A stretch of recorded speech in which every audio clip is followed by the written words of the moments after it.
How's it going? So you get this set up a wee bit here, a wee bit better. There we go.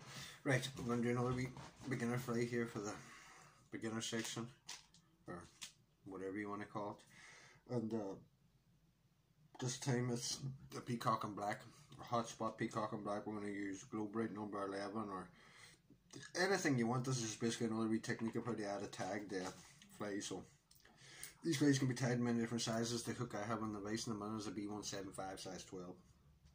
I'm going to start off with white thread because I'm using a floss tag, and if I use black thread or any other thread, it might interfere with the colour.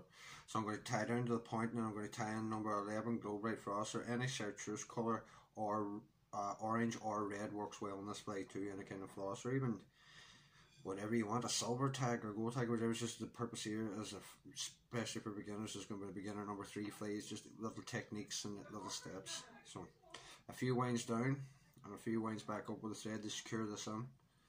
I'm going to flatten out my floss, and then I'm going to take it around just the section that I want for the butt, which is relatively short, just maybe 3 winds up, and then I'm going to start travelling back down. This will intensify the colour and make the colour stand out a bit more. Add a little bit of bulk to the tag too, a little bump at the back. And I'm going to catch that in and travel forward all the way. It's not necessary, but it's good to just get into the habit of tidying things up when you start. It's all practice. So take it right up to where you think it's secured in enough, which is the length of the body. This body is a very short and thick fly. Now the rib on this body could be anything really, but I like gold or copper wire on my peacock and black. This, and as I say, it's a known pattern. So there's a little hot spot there, and to protect the hot spot I always put a wee dab of super glue or varnish. In this case I'm going to use super glue with a brush because it dries quicker. Just for the video, I just don't want it, because the fish's teeth will pull that apart. So as I say, it's a copper wire rib on this plate. So take yourself a little bit of fine copper wire. So you can tie these 10s, 12s and 14s as a 12 B175 if I didn't mention already in the vise. So copper wire, fine copper wire. Take this back down now to your rib. Shortish body on this and a fat body. Now this is peacock hair on the body. On a normal size 12 or a normal size web fly that you would put peacock on, you'd only have maybe 2 strands, 3 at the most. But because the peacock and black, I think is originally with a beetle pattern, it has a little short fat body, so I'd put on 4, maybe 5 on a size 12. I'm going to go 4 this time. If people don't know peacock hair, I just buy it in packets, don't bother with eyes. It's just that long sort of greeny hairy stuff. Once you get used to all these materials, just look it up, peacock hair. And as I say, normally you'd only put 2 in a size 12 like this, but I'm going to put in 4 because I want a fat body. Now there's a skin that has little white hard ends on it. That's where it comes off the stem. You don't want to tie in here, you want to tie in at the tip. And I've just trimmed the tip of these so they all line up. Now we're going to introduce this to the hook. Just catch it on right beside the tag and tidy this all up. And before I wind anything up, because the head of this fly is supposed to be black, I'm going to leave my tying thread there and come over with black tying thread just to catch it on. Once you caught it on, lift the 2 that you don't want up out of the way so you don't catch your new stuff. And that swaps over my thread. I only had the white to keep this little tag bright. If it was black thread, it might dull down the tag. We touch more super glue or varnish now, because herald or pheasant tail is sometimes used for little bodies. It's good to have something to stick to them because it is a fragile material. Now everything else as standard I wind over the hook, where over the top and under. This one I'm going to go the opposite direction, come from under to over the top, and you'll see why once I rub the fly. It's called counter rubbing. It just helps catch more of the fibre and stronger if you wind the peacock hair the opposite direction. Now you want these to spread out and not stack on top of one another, but definitely touch and turns, don't leave no gaps. And just keep falling forward and keep going forward until you get about where your head's going to be. I left the material straight up to 12 o'clock, and I come behind once, I come in front of the material twice. Left at 12 o'clock, come behind once, in front twice.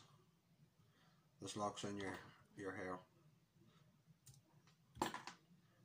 Trim it away. Tidy up just a little bit.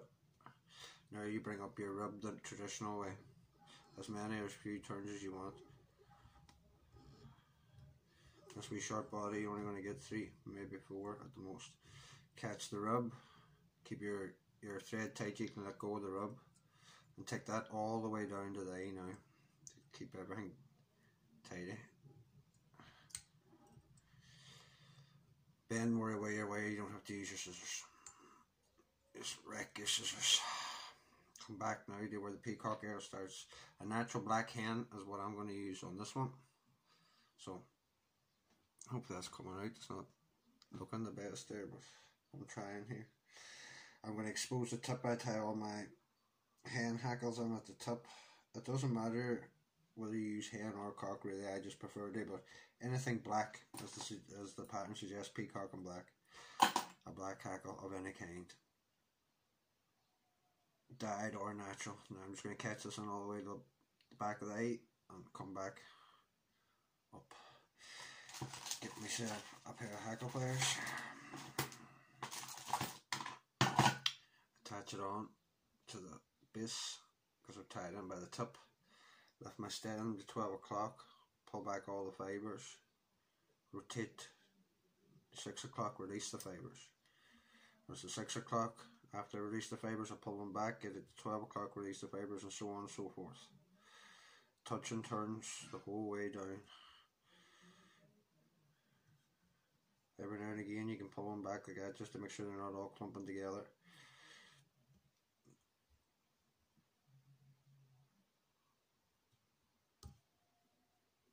And just try your best to not let it roll forward on you. And keep nice touch and turns.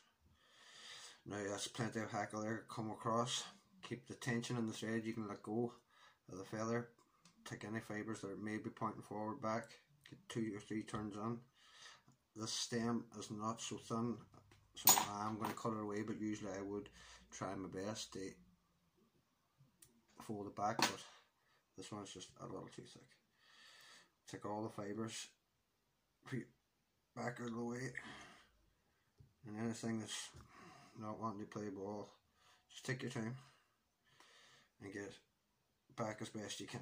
Now concentrate on getting a nice even smooth head on your fly, and that's that little boy done. As I say, this might be the best. The darker flies don't come up as good on the video. I'm going to have to get a different setup, but hopefully you get the basics. This is the whip finish tool. Take around 4 turns. And that's you put on lacquer or head cement or whatever is your preferred material. Block the camera. Whatever your preferred material is, they finish the head with, and that's it. The peacock and black with a little chartreuse hotspot. You can do them with a orange hotspot as well. So I hope that helps you. I'll see you next time.